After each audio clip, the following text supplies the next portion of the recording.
kasaysayan, kababalaghan, politika, current events, at iba pa.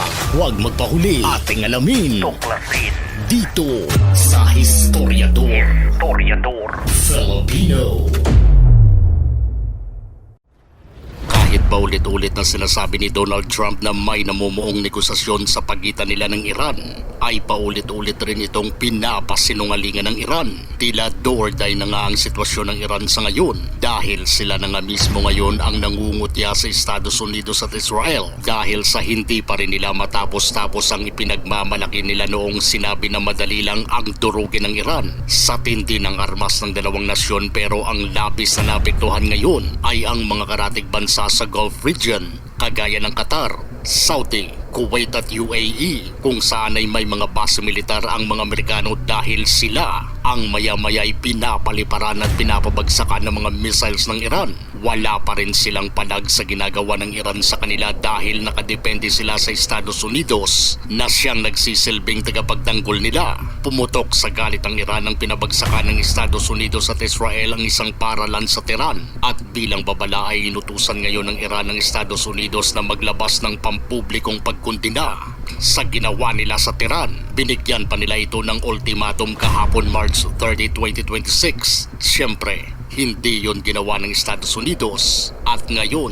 ay masusubok na naman ng banta ng Iran at sinabi nilang tatargetin nilang mga eskwelahan sa Gulf region na may kinalaman sa Estados Unidos. Ganon din ang mga bahay ng mga matataas na opisyal ng militar ng Estados Unidos at Israel na matatagpuan sa Middle East. توجه به شرارت‌ها و اقدامات تروریستی دشمنان آمریکایی صهیونیستی و هدف قرار دادن منازل مسکونی مردم ایران در شهرهای مختلف، نیروهای مسلح جمهوری اسلامی ایران در اقدامی تلافی جویانه محل سکونت فرماندهان و مسئولان سیاسی آمریکا و رژیم صهیونیستی در منطقه و سرزمین‌های اشغالی را هدف قرار خواهند داد.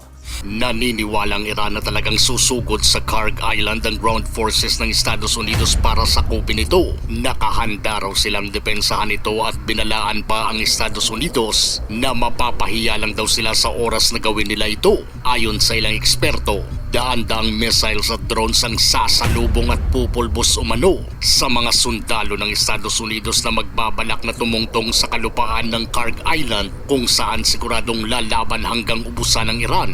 At hindi isusuko ang islang ito dahil ito ang source of income nila. Humigit kumulang 90% ng oil exports ng Iran ay dito dumadaan. Ang oil export ang isa sa pinakamalaking kita ng gobyerno ng Iran. Kung mawala ang Kharg Island ay parang pinutulan ng dugo ang ekonomiya nila. Sa oras na nasira o nasakop ito ay bababa ang supply ng oil sa mundo, tataas ang presyo ng gasolina at maapektuhan ng global economy. Ngayong kumpinsido na ang Iran na talagang lulusob ang mga Marines ng Estados Unidos, ay paniguradong pinalibutan na nila ng mina ang lugar. Nakahanda ng kanilang mga missiles at mga drones na handang paliparin mula sa Tehran patungo sa Kharg kung saan inaasahang sasakupin ng mga Amerikano. Isa pa sa mga estratehiya ng Iran na pwede nilang gawin ay sila mismo ang sisira sa sarili nilang pasilidad sa oras na malagay na sila sa alanganin para hindi ito mapakinabangan ng Estados Unidos dahil paniguradong sasamsamin na naman ito ng mga kano sa oras na makuha nila ito. Siguradong hindi kaya ng Iran ang makipagsabayan sa puwersa ng mga Amerikano sa labanan, kaya ang pangunahing estilo nila ay ang idamay ang ilang bansa kahit na mga sibilyan para ma-pressure ang Estados Unidos na tigilan ang pagpulbos sa kanila. Ang direktang banta nila ay pasabugin ang lahat ng oil at energy facilities na konektado sa Estados Unidos, kaya nababahala ang mga apektadong bansa na nakapalibot sa Iran sa oras na wala ng prenong gagawin ito ng Iran. Ang pangunahing rason kung bakit hindi direktang gumaganti ang ilang nasyon na pinapabagsakan ng Iran ay dahil sa takot silang maging isang malaking giyera ang mangyayari kapag tuluyan na silang tatargetin ng Iran. Alam ng Saudi, UAE, Qatar at Kuwait na kapag gumanti sila ng direkta sa Iran ay maaaring pakawalan nito ang kanilang libu-libong mga missiles at drones na siguradong magdadala ng matinding pinsala sa kanilang nasyon sa oras na gawin ito ng Iran. Kaya ang strategy nila ay wag nang palakihin ng giyera kung pwede pa lang naman ito makontrola. Estados Unidos ang inaasahan nilang gaganti sa Iran para sa kanila. Kahit mas marami pa silang mga kagamitang armas pandigma sa Iran pero takot sila kapag naghuhuromintado na ang Iran dahil mawawasak talaga ang ekonomiya nila pansamantala kapag magkaroon sila ng giyera sa Iran. Ang tanong, paano na kaya kung may sakatuparan ng Iran ang paggawa ng nuclear bomb? E di mas lalo na silang matatakot sa Iran at mas lalo na silang hindi makapalag. Yan ang bagay na ayaw mangyari ng Israel kaya determinado ang mga Hudyo na pigilan ng Iran sa kanilang ambisyon na makabuo nito dahil dati na silang sinabihan na gugunawin sa mapa ang kanilang bansa balang araw.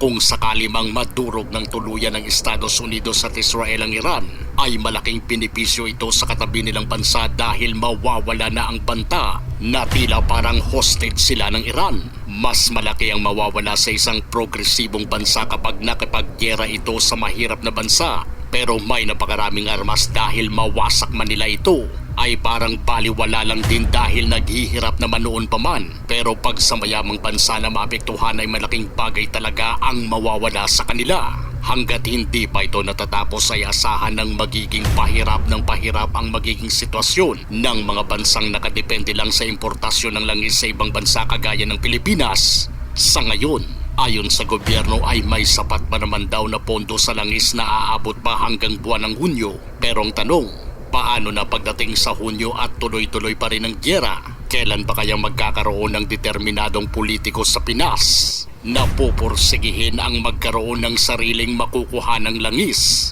para kapag may mga ganitong sitwasyon na naman na mangyayari ay hindi tayo masyadong magugulpi? Ikaw, pabor ka ba na tuluyan ang pulbusin at palitan ang mga namumuno sa Iran? Kung gusto nyo ng mga ganitong klaseng videos, panoorin, pindutin ang notification bell, mag-subscribe at i-share sa mga kaibigan. Maraming salamat po hanggang sa susunod dito sa Historiador Filipino.